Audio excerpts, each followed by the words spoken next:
Hi guys, welcome to friendly VFX. So recent గా నేను ఒక పోస్ట్ పెట్టాను, epic comeback of friendly VFX అని. సో దానికి గల రీజన్ ఏంటంటే, నేను రీసెంట్ గా కొన్ని టెక్నాలజీ పరంగా కానీ లైఫ్ స్టైల్ పరంగా కానీ కొన్ని నేర్చుకుంటున్నాను.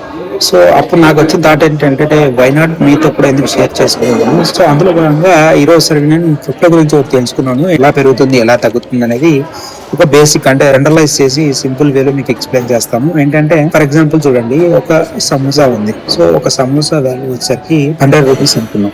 సో ఇప్పుడు ఆ సమోసా అనేది ప్రపంచం మొత్తంలో ఒక్కటే ఉంది. సో ఇప్పుడు ఆ ఒక్క సమోసాను కొనడానికి 10 మంది వచ్చారు. సో ఇప్పుడు నేనేం చేస్తానంటే, ఆ ఒక్క సమోసాను 10 పీసెస్ లాగా కట్ చేసి 10 మెంబర్స్ కి స్ప్లిట్ చేస్తాను. ఈచ్ పీస్ కాస్ట్ వాల్యూ వచ్చేసరికి 100 రూపీస్ కాబట్టి 100 into 10 అంటే దగ్గర 1000 రూపీస్ అవుతుంది. తగ్గడం కూడా అంతే. ఎప్పుడైతే దాని యొక్క వాల్యూ అంటే దాని యొక్క డిమాండ్ తగ్గుతుందో ఆటోమేటిక్ గా దాని వాల్యూ అనేది కూడా తగ్గుతుంది.